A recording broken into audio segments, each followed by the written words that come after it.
So hello everyone, it's that time of the week again, time for your True Blood review. I'm going to jump right into it as usual.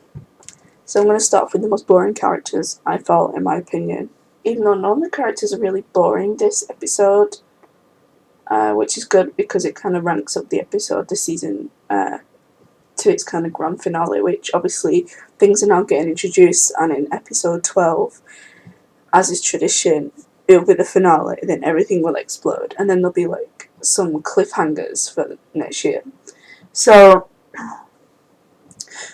who I felt most boring this episode was, and I'm really, really sorry for being really distant, but I wasn't really paying attention when I was watching it. Was I'd say it was Sam and Luna. I thought it was really funny the way that Sam Trammell portrayed Luna. He was such a good actor, just the way he kind of channeled her. I was like, wow, that is really good. He was really sassy, and I was thinking, like, this is so funny. Obviously, Luna is a skinwalker, and I can't remember what happened to Tommy, but I know he was a skinwalker too, because he also transformed into Sam. But I think, isn't it really dangerous for shifters to transform into other humans? So now obviously Luna's going through the kind of repercussions of that, and it's not good.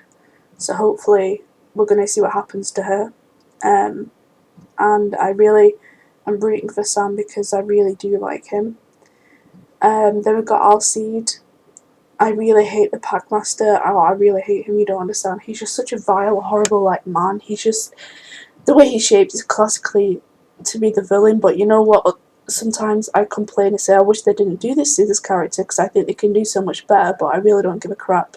I really, really hate this character so much. I think he's called JB or something.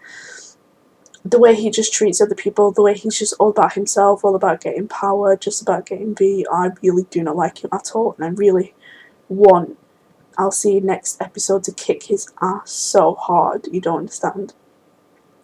The way he just kind of told that track when I say, we're gonna eat you alive, you're gonna run, and then it was just like, that is not a test of being a pack master. That the way that it typically works is you have like someone who wants to challenge the pack master, and if that it's common sense, like if you are defeated, then you obviously someone stronger than you, so then you have to step down. That new person who's defeated you has become the pack master, and it wasn't even really fair because I can't remember if he was on V this time, but I know that he's a V user.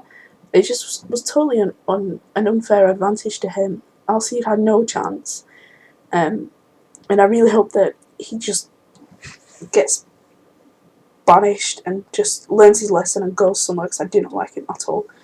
I really liked his wife though, and his grandmother. At first, this whole thing with Marcus, I kind of didn't like her that much.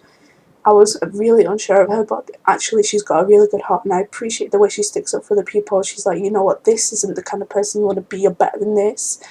And now you've proven yourself, whatever you've done, just stop. And I was like, wow, she's such a great character, and I really love that about her.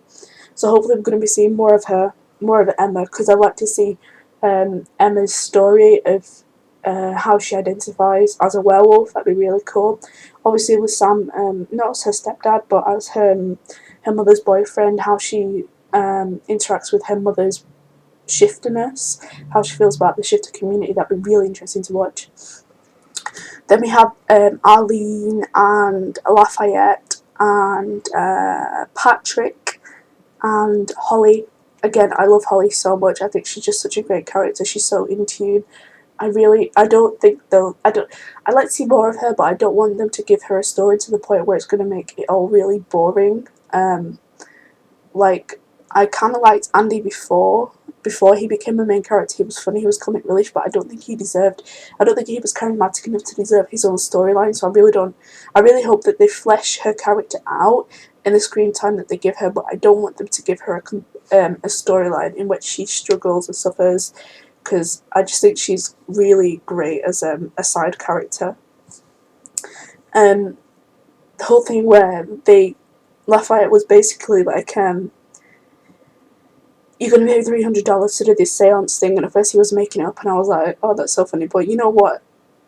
It is fraud, yeah, but considering everything that he's been through with this whole brujo thing and Jesus and the vampires and whatever, I think, you know what, good on him. Let him take control of his life once, because if people keep going to him, treating him like just some second class character, just because he has this gift and he's not really there for much else, like a lot of the other characters are, then I think he really deserves more than that, because he does have such a fountain of emotion from which they can like draw everything. I really loved the bit where they explored him and Jesus and his kind of like grieving for Jesus in that scene where they were in the car, and then Jesus appeared next to him, and then the music was just beautiful when he said, you know, are you real? And then Jesus was like, does it matter? And that to me was just so personally, because that's something very personal to my own heart. I know what loss feels like, especially, and I love it. It really, really hurts. And to see like that feeling, like I really got that feeling, like I was like, you know what, they've portrayed this bit so well, where they have been grieving over Jesus. It wasn't Jesus' time to go. He never got to say his goodbyes, and now he's alone. He's come as a vampire. His mother thinks, you know, he's the devil. Well, his mother thinks he's like a really bad man because he's gay and stuff like that. And well, I wouldn't say he's a cross dresser, but he does like wearing feminine things. So I guess you could class him as a cross dresser, whatever. But I don't want to like stereotype. But whatever, he just wears what he wants, and he has all these like bad things in his life. And I think they could really build him up as being a really great character, like the way they are doing with Tara.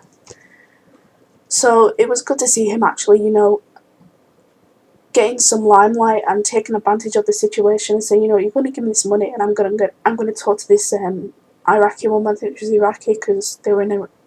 Were they in Iraq? I think so. Anyway, so yeah, and then she comes in and everything. I don't think he was expecting her to really be there, but I think he should have been more wary with the whole the spirit. I think he should have been prepared for her, really, because he had been possessed before and he has seen all this magic stuff.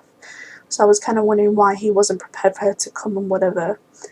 And then obviously she's very angry, she's very pissed, and she's just going to be, I don't think she's going to be like anyone you can really bargain with and kind of talk to. I think you're just going to have to do what she says, and then she's just going to be a villain, and then they're going to have to destroy her.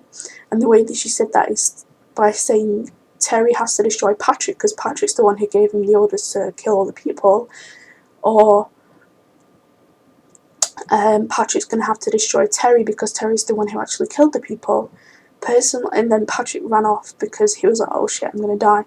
Personally, I wish that they would both kind of face up to what they've done. Patrick especially, because Terry has gone through all this emotional upheaval. Like his whole kind of personality is defined by the fact that he did kill all those innocent people.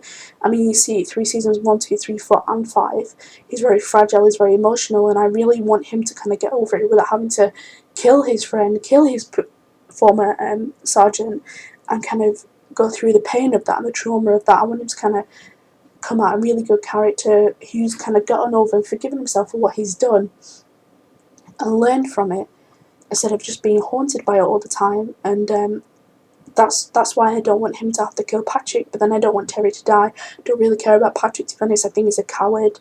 I think he's just shown so many times that he's a coward. He's not really worthy, honestly, of my opinion. I don't think the way he just kills people without thinking of the consequences, the way he just runs off, and it was just awful what he did.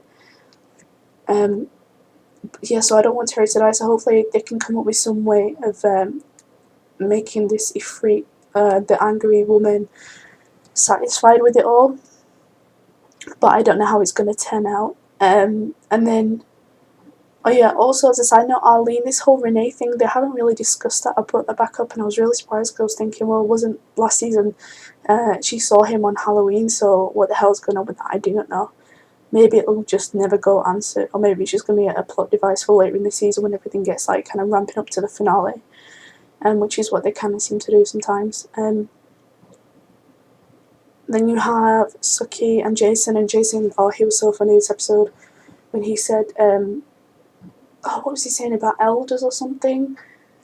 He said, I don't give a twirly fuck about your elders. I was laughing my ass off. That was the greatest line in the show. Oh, it was so funny.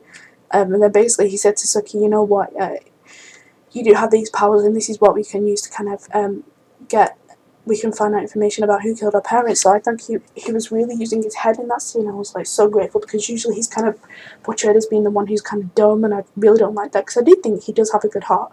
He does have a heart of gold. He does have his head screwed on right. He just needs to think about what he's doing, and I think definitely with this, he is driven by vengeance, definitely, but I think he's doing the right thing by trying to find out who killed the parents. And not exactly, I have a problem where I think of vampires as people, but in the show they very clearly show that vampires are ferocious creatures. And this vampire did kill mercilessly, but I don't believe that a life for a life is justice. So I hope they don't kill the vampire, but I hope they kind of get their revenge, however that might be, just not with death. And yeah, the way they explored that was really good, and it was just really good to see, Suki getting actually in the vampire's kind of mind.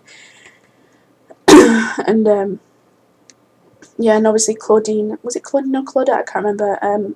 Who saw the vampire? I thought he looked like Eric. No, I thought it looked like Bill at first, and then I thought it looked like Eric, and I was like, what the hell?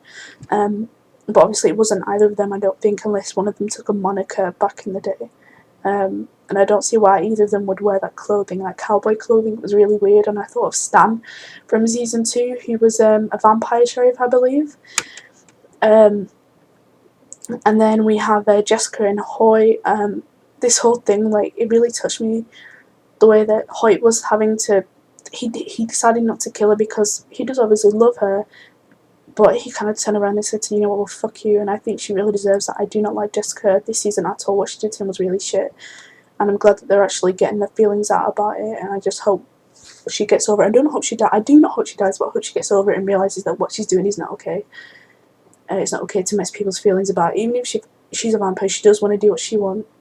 She wants to do what she wants, but it's not an excuse for her to just ruin everyone's feelings and emotions and personal lives just because she has this need to feed. She doesn't need to wreck people's relationships and whatever and break their hearts. I do not think that's fair at all. And I really hope that Hoyt gets out of this whole hate group thing. I think it's really, really extreme and completely stupid, to be honest. And it's not the way to go about things, and it's definitely not the way to go about getting over Jessica. It's just going to the extremes like they do with all of the characters and give them tragic storylines. For me personally, I just don't think it works at all.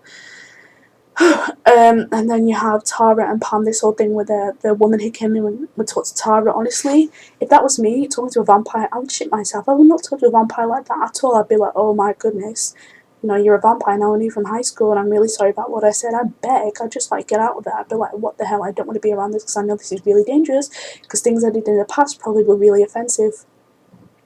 And yeah, I just want to get out of it. But that woman was just so stupid. She was just egging Tara on, and I was thinking, Tara, don't kill her or anything like that. But I could understand why Tara felt really, really angry. I mean, I was disgusted with what she was saying. I was thinking, oh my god, you were so stupid. Why are you sitting there just being stupid? Oh, I really do not like that blonde woman. I thought it was funny when Pam. Well, I didn't think it was funny. It was good that Pam she's acting in Tara's interest as her mother, as her vampire mother, the Maker's Asai or whatever. But I do not like the way that Tara feels it's okay to, just because now she's a vampire, just to become the master. I don't think that's a good ethic at all to have. It was good to see the dynamic between Pam and Tara, how the relationship is growing and everything, and I hope it does continue to grow because it is one of my favourite relationships and pairings. But I don't like the whole switch thing. I just think people should be equal, and I hope that Tara doesn't get a complex thinking it's just because she's a vampire now she has this divine right over human beings. I don't think that's right at all. And finally, I think I've probably missed out a million people in this review, but I've literally got a minute left less than that. That Nora. They're planning to take over the world basically, and Eric has said no, I don't agree with that. I think it's stupid, which I think is really good of him. And he defended Godric's name, and I was squealing, I was screaming, and I was like, oh my goodness, this is so wonderful, and so it was amazing. And Nora, I just don't care about Nora. I don't really like her. Actually, she's stupid. I just get out, whatever. You're just boring now. Obviously, this is going to be a massive theme for the end of the series, and I hope that Eric is going to continue to fight against them. And actually, I hope that some of them die. They're really irritating. I just do not like the Sanguinices at all. And Bill, I knew that girl's been turned, but honestly, I think Bill's playing the game anyway. I'm gonna have to end this review right now because I've got less than 10 seconds. So yeah, thank you for listening and goodbye.